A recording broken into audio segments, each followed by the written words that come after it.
Forgiveness does not mean accessibility.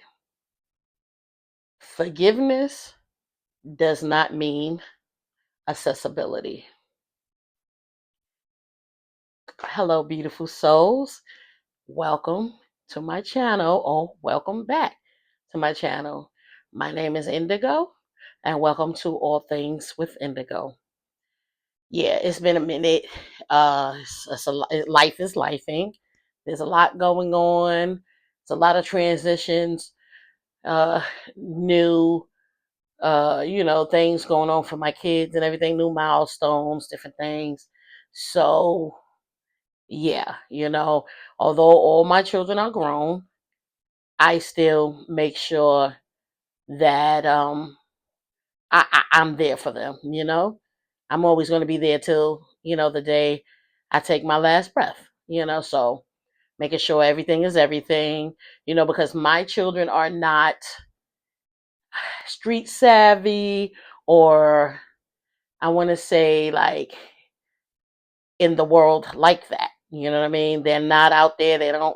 They go to work, they come home, they go to school, they come home, they do, whatever they have to do. They don't play the streets.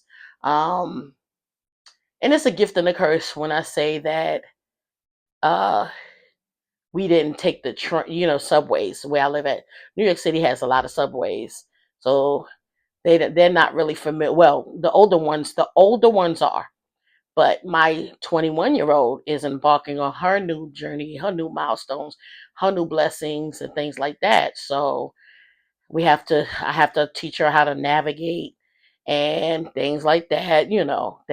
So a lot of exciting things happening for my children, which I thank God and I'm blessed about.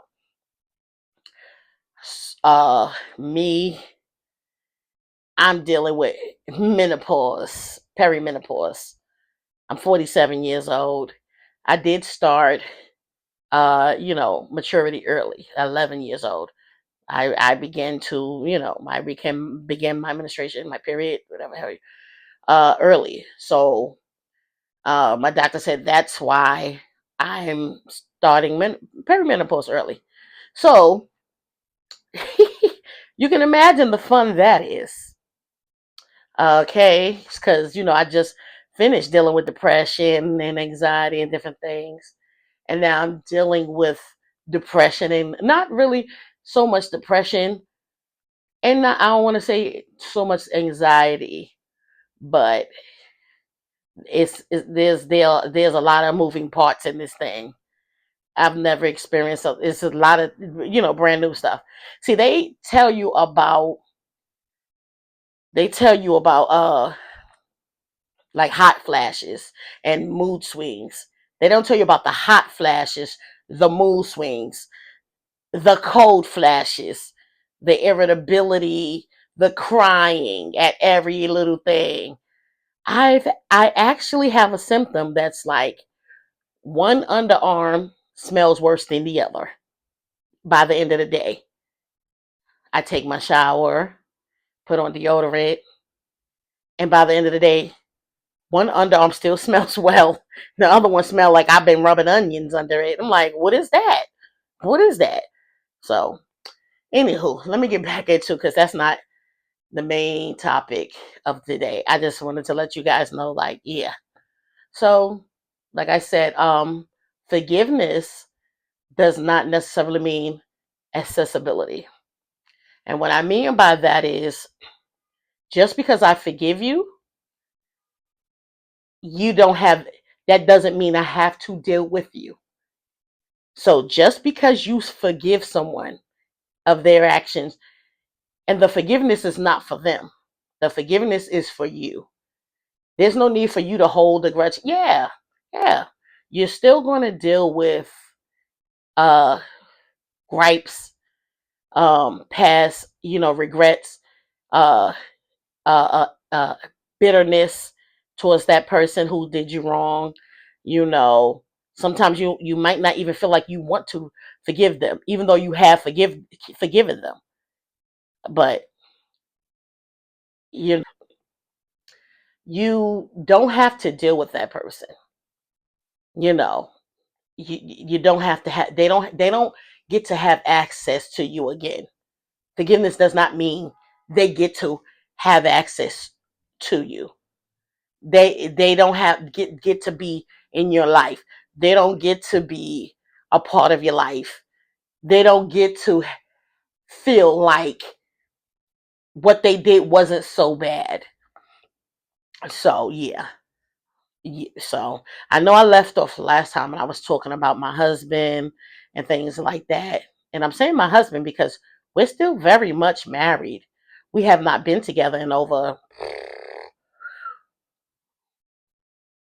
want to say 16 years, maybe more, 15, 16 years, somewhere around that time.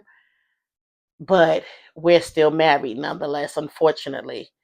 And the thing is, um, when he was in a new relationship, he thought, excuse me, he the girl pressured him to marry to try to marry him, right? So his mother called herself serving me.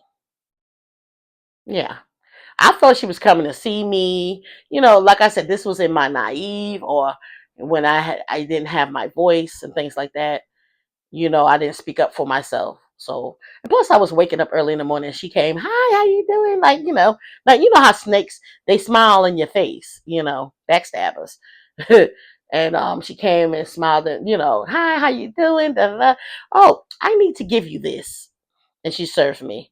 And I was just like, wow, you know. But it wasn't that I didn't want to divorce him. It was that I was petty at the time, and that girl who he was dealing with was basically antagonizing me. She was on social media talking about me, and I'm not fully blaming her 100% because he allowed that.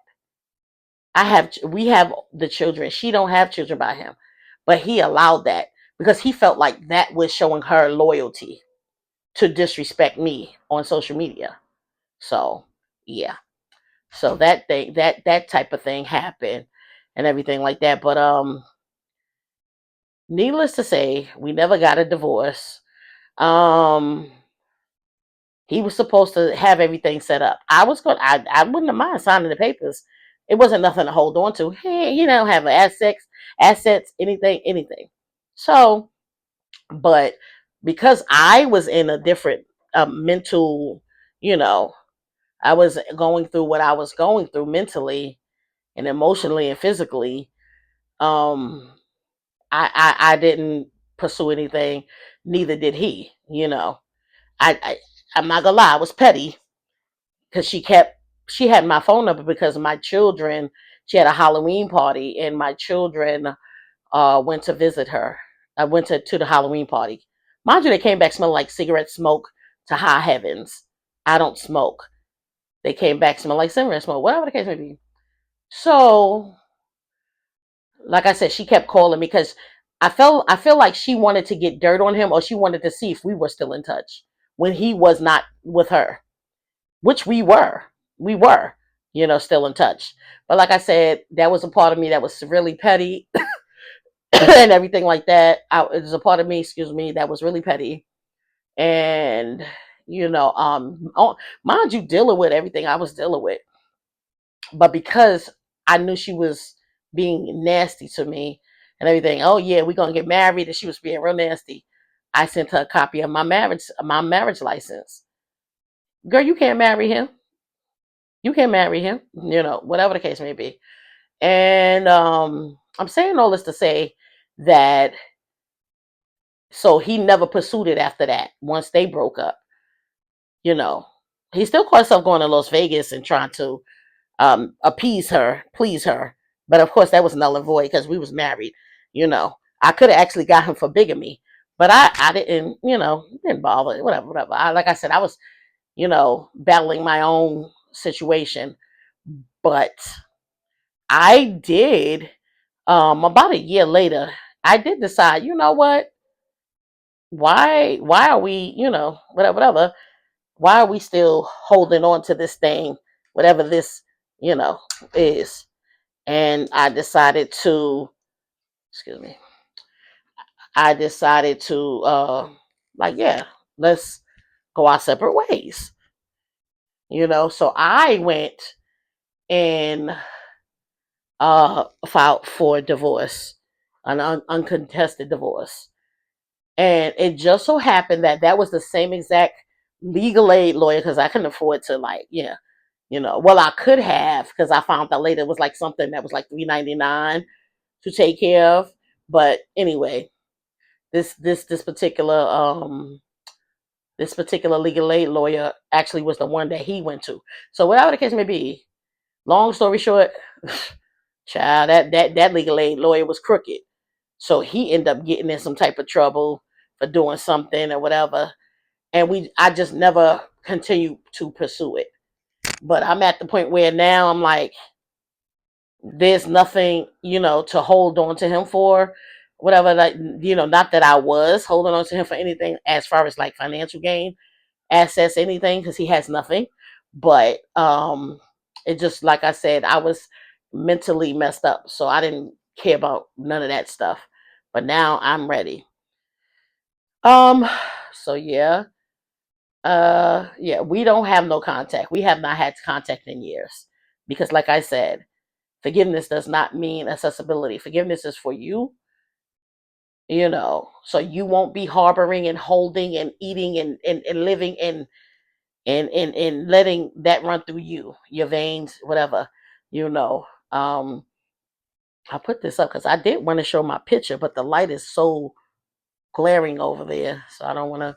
But anywho, yeah. So that's what I did, and yeah. Uh, so I did say that I was going to touch on the subject of my children, some of my children, not all of them, um, having difficulties after me staying in in an abusive marriage.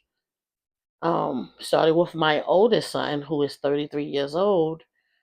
Um, he's dealt with, once he had gotten older, I found out that he wanted to unalive my husband because of what he's seen and what he's endured, and what he's seen me go through. I'm not ready to talk about that yet, so I don't know. My children went through a lot because I stayed in a messed up marriage. They went through, specifically, two of my children, my oldest son and my youngest son, and well, my daughter, my youngest daughter as well. They started, they went through a lot. My oldest son, I believe he had the hardest part of the brunt because he was there the longest. Um, he's seen a lot, and he started going through emotional things, and and so when I come back, I am going to touch on the relationships between me and my children.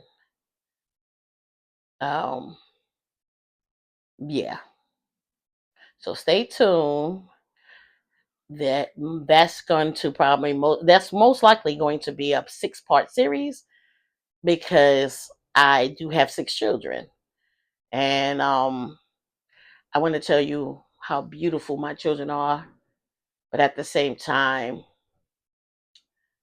what they had to endure because of my negligence, was staying with a piece of crap. But I digress, beautiful souls. I thank you for staying with me. Please like and subscribe, and comment if you will in the in the comment section. And I will talk to you guys later.